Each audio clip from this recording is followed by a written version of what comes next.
Broker transparency ਦੇ comments still pending ਹੈਗੇ ਆ, ਸਟਿਲ ਚੱਲ ਰਹੇ ਹੈਗੇ ਆ। ਜੇ ਤੁਸੀਂ ਅਜੇ ਨਹੀਂ ਕੀਤਾ ਹੈਗਾ ਤਾਂ ਪਲੀਜ਼ ਬ੍ਰੋਕਰ ਟ੍ਰਾਂਸਪੇਰੈਂਸੀ ਦਾ ਜਿਹੜਾ ਕਮੈਂਟਸ ਹੈ ਜ਼ਰੂਰ ਕਰ ਦਿਓ। ਮੇਰਾ ਨੰਬਰ ਜਿਹੜਾ ਟੈਕਸਟ ਵਾਲਾ ਨੰਬਰ ਹੈਗਾ 5597018000। ਇਸ ਨੰਬਰ ਤੇ ਜੇ ਤੁਸੀਂ ਸਾਨੂੰ ਟੈਕਸਟ ਕਰਕੇ ਆਪਣਾ ਈਮੇਲ ਐਡਰੈਸ, ਆਪਣਾ ਨਾਂ ਤੇ DOT ਨੰਬਰ ਭੇਜ ਦਿੰਦੇ ਆ ਤੇ ਅਸੀਂ ਤੁਹਾਨੂੰ ਜਿਹੜੇ ਆ ਕਮੈਂਟਸ ਜਿਹੜੇ ਆ ਤੁਹਾਨੂੰ ਭੇਜ ਦਿਆਂਗੇ। ਤੁਸੀਂ ਉੱਤੇ ਸਿਰਫ ਕਲਿੱਕ ਕਰਕੇ ਕਾਪੀ ਪੇਸਟ ਕਰਨੇ ਆ। ਪਲੀਜ਼ 5597018000 ਤੇ ਆਪਣਾ ਜਿਹੜਾ ਆ ਇਹ ਇਨਫੋਰਮੇਸ਼ਨ ਸਾਨੂੰ ਭੇਜੋ ਤਾਂ ਕਿ ਅਸੀਂ ਤੁਹਾਨੂੰ ਪ੍ਰੀ ਰਿਟਨ ਕਮੈਂਟਸ ਜਿਹੜੇ ਭੇਜ ਦਈਏ। ਐਟਲੀਸਟ ਕੁਛ ਨਾ ਕੁਛ ਉੱਤੇ ਜ਼ਰੂਰ ਲਿਖੋ, ਚਾਹੇ ਇੰਨਾ ਹੀ ਲਿਖ ਦਿਓ ਵੀ ਆਈ stand with broker transparency Sahib, we need broker transparency, ਕੁਛ ਲਿਖ ਦਿਓ ਪਰ ਸਾਨੂੰ ਕਮੈਂਟ ਜ਼ਰੂਰ ਕਰੋ। ਬਿਲਕੁਲ ਜੀ। ਬਲਜਿੰਦਰ ਜੀ। ਸਤਿ ਸ਼੍ਰੀ ਅਕਾਲ ਖਾਲਸਾ ਜੀ ਨੂੰ ਵੀ ਸਤਿ ਸ਼੍ਰੀ ਅਕਾਲ ਤੇ ਰਮਨ ਭਾਜੀ ਹੋਣਾ ਨੂੰ ਵੀ ਸਤਿ ਸ਼੍ਰੀ ਅਕਾਲ। ਬੜੀ ਵਧੀਆ ਸੇਵਾ ਕਰ ਰਹੇ ਹੋ, ਬੜੀ ਵਧੀਆ ਸੇਵਾ ਕਰ ਰਹੇ ਹੋ। ਪਰ ਜਿਹੜੀ ਤੁਸੀਂ ਇੰਗਲਿਸ਼ ਦੀ ਗੱਲ ਕਰ ਰਹੇ ਹੋ ਨਾ ਭਾਜੀ, ਆਪਣੇ ਮੈਨੂੰ ਜਦੋਂ ਮੈਂ ਅਮਰੀਕਾ 'ਚ 97 ਦੇ ਵਿੱਚ ਆਇਆ, ਮੈਨੂੰ ਬਿਲਕੁਲ ਨਹੀਂ ਸੀ ਕੁਛ ਵੀ ਪਤਾ ਜੀ। ਠੀਕ ਹੈ ਜੀ। ਤੇ ਹੌਲੀ ਹੌਲੀ ਆਪਣੇ ਵੱਧਦੇ ਗਏ ਤਾਂ ਹੌਲੀ ਹੌਲੀ ਆਪਣੇ ਕਹਿਣ ਵਾਲਾ ਆਪਣਾ ਰੂਟੀ ਯੋਗਾ ਇਸ ਵੇਲੇ ਕਰ ਲਈਦਾ ਜੀ। ਆਪਣੇ ਕਹਿਣ ਵਾਲਾ ਆਪਣੇ ਦਾ ਜਿੱਦਾਂ ਹੁਣ ਇੱਕ ਦਿਨ ਤੁਸੀਂ ਭਾਜੀ ਖਬਰ ਦਿੱਤੀ ਸੀਗੀ ਕਿ ਇਕੱਲੇ ਖਬਰ ਸੀਗੀ ਤੁਹਾਡੀ ਕਿ ਟਰੰਪ ਇਹ ਵੀ ਕਰਨ ਜਾ ਰਿਹਾ ਹੈਗਾ ਕਿ ਜਿਨ੍ਹਾਂ ਨੂੰ ਇੰਗਲਿਸ਼ ਆਉਂਦੀ ਹੈ ਜਾਂ ਸਿਟੀਜ਼ਨ ਆ ਜਾਂ ਗ੍ਰੀਨ ਕਾਰਡ ਹੈ, ਲਾਇਸੈਂਸ ਵੀ ਉਹੀ ਲੈਣ ਜਾ ਰਿਹਾ ਜੀ, ਉਹਨਾਂ ਨੂੰ ਮਿਲਣੇ ਟਰੱਕਾਂ ਦੇ। ਆਰਕਨਸਾ ਦੇ ਵਿੱਚ ਆ ਰਿਹਾ ਇਹ ਬਿੱਲ। ਹਾਂਜੀ ਨਹੀਂ, ਉਹ ਟਰੰਪ ਦਾ ਨਹੀਂ ਸੀ, ਆਰਕਨਸਾ ਸਟੇਟ ਵਾਲੇ ਬਿੱਲ ਲੈ ਕੇ ਆ ਰਹੇ ਹਨ ਜੀ। ਹਾਂਜੀ, ਮੈਂ ਖਬਰ ਸੁਣੀ ਸੀ ਭਾਜੀ, ਮੈਨੂੰ ਇੰਨਾ ਨਹੀਂ ਪਤਾ ਵੀ ਆਪਣੇ ਬਈ ਕਿਹਨਾਂ ਦੀ ਹੈਗੀ। ਪਰ ਇੰਗਲਿਸ਼ ਭਾਜੀ ਹਰੇਕ ਜੌਬ ਦੇ ਵਿੱਚ ਬਹੁਤ ਜ਼ਰੂਰੀ ਹੈ ਜੀ। ਭਾਵੇਂ ਤੁਸੀਂ ਆਪਣੇ ਥੋੜ੍ਹਾ ਬਹੁਤ ਹੀ ਆਪਣਾ ਰੋਟੀ ਪਾਣੀ ਯੋਗਾ ਕਰੋ, ਪਰ ਬਹੁਤ ਜ਼ਰੂਰੀ ਹੈ ਭਾਜੀ। ਮੈਂ ਸਿਰਫ ਇੰਨੀ ਕੁ ਗੱਲ ਕਰਨੀ ਸੀ, ਮਿੰਟ ਕੇ ਲੈਣਾ ਸੀ ਤੁਹਾਡਾ। ਧੰਨਵਾਦ ਜੀ, ਮਿਹਰਬਾਨੀ ਭਾਜੀ। ਇੱਥੇ ਇਹ ਨਹੀਂ ਕਹਦੇ ਵੀ ਆਪਣੀ ਪੰਜਾਬੀ ਨੂੰ ਭੁੱਲ ਜਾਓ, ਬਾਈਲਿੰਗੁਅਲ ਬਣੋ, ਮਲਟੀਲਿੰਗੁਅਲ ਬਣੋ। ਜ਼ਮਾਨਾ ਅੱਗੇ ਉਹਨਾਂ ਲੋਕਾਂ ਦਾ ਆ ਜਿਨ੍ਹਾਂ ਨੂੰ ਜ਼ਿਆਦਾ ਭਾਸ਼ਾਵਾਂ ਆਉਂਦੀਆਂ ਆ। ਆਪਾਂ ਉਸ ਮੁਲਕ 'ਚ ਰਹਿੰਦੇ ਹਾਂ ਜਿਹਨੂੰ ਮੈਲਟਿੰਗ ਪੌਟ ਆਖਦੇ ਆ। ਕਿੰਨੀਆਂ ਤਰ੍ਹਾਂ ਦੇ ਜਿਹੜੇ ਲੋਕ ਨੇ। ਚਲੋ ਸਰਕਾਰਾਂ ਦੀਆਂ ਪਾਲਿਸੀਆਂ ਕਦੀ ਕਿਸੇ ਦੀਆਂ ਕਿੱਦਾਂ, ਕਦੀ ਕਿੱਦਾਂ, ਪਰ ਤੁਸੀਂ ਦੇਖੋ ਪ੍ਰਾਈਵੇਟ ਖੇਤਰ ਤੋਂ ਲੈ ਕੇ ਹਰ ਇੱਕ ਖੇਤਰ ਦੇ ਵਿੱਚ ਉਹਨਾਂ ਲੋਕਾਂ ਦੀ ਚੜ੍ਹਾਈ ਆ ਜਿਨ੍ਹਾਂ ਨੂੰ ਇੱਕ ਤੋਂ ਜ਼ਿਆਦਾ ਜਿਹੜੀਆਂ ਲੈਂਗੁਏਜਿਸ ਜਿਹੜੀਆਂ ਆਉਂਦੀਆਂ ਆ। ਸੋ ਆਪਣੀ ਵੀ ਨਹੀਂ ਭੁੱਲਣੀ ਤੇ ਜਿਹੜੀ ਚੱਲ ਰਹੀ ਆ ਉਹਨੂੰ ਜਿਹੜਾ ਉਸ ਪੱਖ ਤੋਂ ਜਿਹੜਾ ਉਹ ਸਿੱਖੋ ਵੀ ਉਹਦੇ ਵਿੱਚ ਆਪਾਂ ਇੱਕ ਰੁਜ਼ਗਾਰ ਜਿਹੜਾ ਨਾਲ ਬੈਟਰ ਜਿਹੜਾ ਉਹ ਪੈਦਾ ਕਰ ਸਕੀਏ।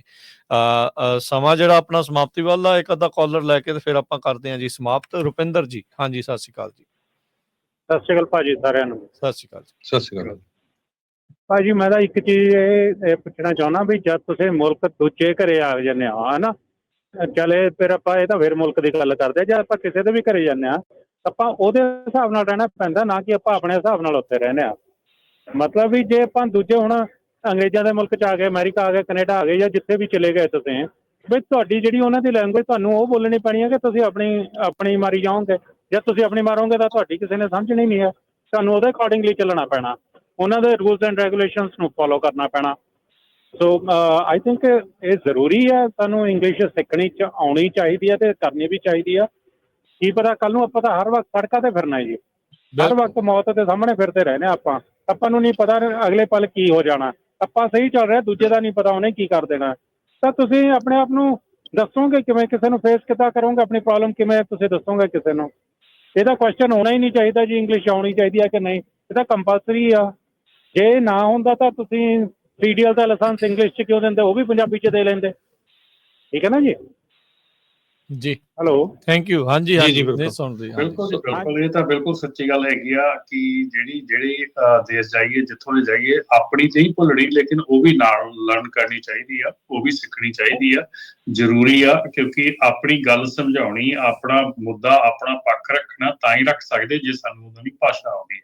ਰਮਨ ਜੀ, ਤੁਸੀਂ ਵੀ ਸੁਣਿਆ ਹੋਣਾ, ਮੈਂ ਵੀ ਕਈ ਵਾਰ ਆਪਾਂ ਨੂੰ ਬੰਦੇ ਕਹਿ ਦਿੰਦੇ ਯਾਰ ਵੀ ਮੈਂ ਪੰਜਾਬੀ ਸੀ ਤਾਂ ਕਰਕੇ ਮੈਨੂੰ ਪੁਲਿਸ ਵਾਲਾ ਟਿਕਟ ਦੇ ਗਿਆ, ਗਲਤ ਟਿਕਟ ਦੇ ਗਿਆ, ਜਾਂ ਮੇਰਾ ਸਮਝਾ ਨਹੀਂ ਸਕੇ ਅਸੀਂ ਗੱਲ ਨੂੰ। ਉਹ ਮੇਨ ਰੀਜ਼ਨ ਇਹੀ ਹੁੰਦਾ ਵੀ ਆਪਾਂ ਐਕਸਪਲੇਨ ਨਹੀਂ ਕਰ ਸਕੇ। ਹੁਣ ਪੰਜਾਬ 'ਚ ਵੀ ਦੇਖ ਲਓ ਵੀ ਜਦੋਂ ਹੋਰ ਸਟੇਟਾਂ ਦੇ ਬੰਦੇ ਬਿਹਾਰ, ਗੁਜਰਾਤ ਤੋਂ ਆਉਂਦੇ, ਉਧਰੋਂ ਯੂਪੀ ਤੋਂ ਆਉਂਦੇ, ਆਪਾਂ ਉਹਨਾਂ ਨੂੰ ਹਿੰਦੀ ਬੋਲਣ ਲੱਗ ਪੈਂਦੇ ਆ। ਠੀਕ ਹੈ ਕਿ ਨਹੀਂ, ਉੱਥੇ ਵੀ ਤਾਂ ਸਿੱਖਦੇ ਹੀ ਆ। ਤੇ ਸੋ ਜੇ ਇੱਥੇ ਆ ਕੇ ਆਪਾਂ ਇਹ ਨਹੀਂ ਕਹਿੰਦੇ ਵੀ ਬਹੁਤ ਗੁਜ਼ਾਰੇ ਜੋਗੀ ਜ਼ਰੂਰ ਹੋਣੀ ਚਾਹੀਦੀ ਹੈ ਤਾਂ ਕਿ ਕਮਿਊਨੀਕੇਸ਼ਨ ਹੋ। ਜਿੰਨੇ ਆਪਣੇ ਪੰਜਾਬ ਦੇ ਜੱਟ ਹਿੰਦੀ ਬੋਲਦੇ ਆ, ਉਹ ਇੱਥੇ ਆਣ ਕੇ ਇੰਗਲਿਸ਼ ਵੀ ਬੋਲਣੀ ਚਾਹੀਦੀ ਹੈ ਨਾ। ਉੱਥੇ ਦੇਖੋ ਹਰ ਇੱਕ ਬੰਦਾ ਹਿੰਦੀ ਸਿੱਖ ਜਾਂਦਾ ਵਾ ਨਾਲ। ਜੀ ਤੇ ਬਾਕੀ ਦੂਸਰੀ ਗੱਲ ਅਗੇਨ ਵਾਂਸ ਅਗੇਨ ਰਾਜਕਰਨ ਮੈਂ ਫਿਰ ਲਾਸਟ ਤੇ ਮੈਨੂੰ ਚੰਗਾ ਹੋ ਗਿਆ ਭਾਜੀ ਨੇ ਚੇਤੇ ਕਰਾਤਾ, ਬ੍ਰੋਕਰ ਟ੍ਰਾਂਸਪੇਰੈਂਸੀ ਜਿਹੜੀ ਆ ਉਹ ਜ਼ਰੂਰੀ ਹੈਗੀ ਆ, ਜਿਹਦੇ ਵਿੱਚ ਕਿ ਬ੍ਰੋਕਰ ਟ੍ਰਾਂਸਪੇਰੈਂਸੀ ਦੇ ਵਿੱਚ ਇਹ ਰੂਲ ਬਣ ਰਿਹਾ ਹੈਗਾ, ਬਣਾਉਣ ਦੀ ਕੋਸ਼ਿਸ਼ ਕੀਤੀ ਜਾ ਰਹੀ ਹੈ ਕਿ ਜਿੱਥੇ ਬ੍ਰੋਕਰ ਨੂੰ ਤੁਹਾਡੇ ਜਿਹੜੇ ਆ ਰੇਟਸ ਆ ਉਹ ਦੱਸਣੇ ਪੈਣਗੇ ਕਿ ਉਹਨੂੰ ਸ਼ਿਪਰ ਕੋਲ ਕਿਹੜੇ ਰੇਟਸ ਮਿਲੇ ਹੈਗੇ ਆ। ਸੋ ਇਹ ਰੂਲ ਬਣ ਜਾ ਰਿਹਾ ਹੈਗਾ, ਇਹਦੇ ਉੱਤੇ ਤੁਹਾਡੇ ਕਮੈਂਟਸ ਦੀ ਲੋੜ ਹੈਗੀ ਆ। ਜੇ ਤੁਹਾਨੂੰ ਕਮੈਂਟਸ ਨਹੀਂ ਪਤਾ ਲੱਗ ਰਿਹਾ ਕੀ ਕਰਨੇ ਆ, ਸਾਡਾ ਨੰਬਰ ਹੈਗਾ 5597018000। ਇੱਥੇ ਸਿਰਫ ਟੈਕਸਟ ਕਰਨਾ ਤੁਸੀਂ ਸਾਨੂੰ ਆਪਣਾ ਨਾਂ, ਕੰਪਨੀ ਦਾ DOT ਨੰਬਰ ਤੇ ਆਪਣਾ ਈਮੇਲ ਐਡਰੈਸ। ਫਿਰ ਮੈਂ ਦੱਸ ਦਿਆਂ, ਆਪਣਾ ਨਾਂ, ਕੰਪਨੀ ਦਾ DOT ਨੰਬਰ ਤੇ ਈਮੇਲ ਐਡਰੈਸ, ਇਹ ਤਿੰਨ ਚੀਜ਼ਾਂ ਸਾਨੂੰ ਟੈਕਸਟ ਕਰ ਦਿਓ। ਅਸੀਂ ਤੁਹਾਨੂੰ ਸਾਰਾ ਜਿਹੜਾ ਇਨਫੋਰਮੇਸ਼ਨ ਆ ਉਹ ਚਾਹੇ ਟੈਕਸਟ ਬੈਕ ਕਰਾਂਗੇ ਜਾਂ ਈਮੇਲ ਕਰਾਂਗੇ, ਜਿੱਦਾਂ ਦਾ ਸਾਡੇ ਕੋਲ ਸਮਾਂ ਅਵੇਲੇਬਲ ਹੋਇਆ ਅਸੀਂ ਤੁਹਾਨੂੰ ਰਿਸਪੌਂਡ ਬੈਕ ਕਰਾਂਗੇ। ਸੋ ਪਲੀਜ਼ ਜਿਹੜੇ ਬ੍ਰੋਕਰ ਟ੍ਰਾਂਸਪੇਰੈਂਸੀ ਦੇ ਕਮੈਂਟਸ ਹੈਗੇ ਆ, ਇਹ ਜ਼ਰੂਰ ਬਹੁਤ ਜ਼ਿਆਦਾ ਜ਼ਰੂਰੀ ਹੈਗਾ ਤੁਹਾਡੇ ਲਈ। ਇਸ ਚੀਜ਼ ਦੇ ਉੱਤੇ ਲੱਖਾਂ ਦੇ ਵਿੱਚ ਕਮੈਂਟ ਹੋਣੇ ਚਾਹੀਦੇ ਆ। ਮੇਰੇ ਖਿਆਲ ਇਸ ਵੇਲੇ ਆਪਾਂ 6000 ਤੇ ਬੈਠੇ ਆ, ਜਦੋਂ ਪਿਛਲੀ ਵਾਰੀ ਆਪਾਂ ਕੀਤੇ ਸੀਗੇ ਬੰਦ ਹੋ ਗਏ ਸੀਗੇ, ਉਦੋਂ 4800 ਦੇ ਲਾਗੇ ਬੰਦ ਹੋਏ ਸੀਗੇ। ਪਰ ਡੈਫੀਨੇਟਲੀ ਪਲੀਜ਼ ਜ਼ਰੂਰ ਇੱਥੇ ਜਿਹੜਾ ਅਸਰ ਕਰੋ, ਜ਼ਰੂਰ ਇੱਥੇ ਕੰਮ ਜਿਹੜਾ ਆ ਉਹ ਕਰੋ। 6215 ਕਮੈਂਟ ਨੇ ਇਸ ਟਾਈਮ ਜੀ। ਤੇ ਸਮਾਂ ਸਮਾਪਤ ਹੈ। ਬੜੀ ਮਿਹਰਬਾਨੀ ਰਮਨ ਜੀ, ਹਰਜੋਤ ਜੀ, ਮਿਲਦੇ ਹਾਂ ਆਪਾਂ ਅਗਲੀ ਵਾਰੀ। ਸਭ ਨੂੰ ਪਿਆਰ ਭਰੀ ਸਤਿ ਸ੍ਰੀ ਅਕਾਲ। ਸਤਿ ਸ੍ਰੀ ਅਕਾਲ।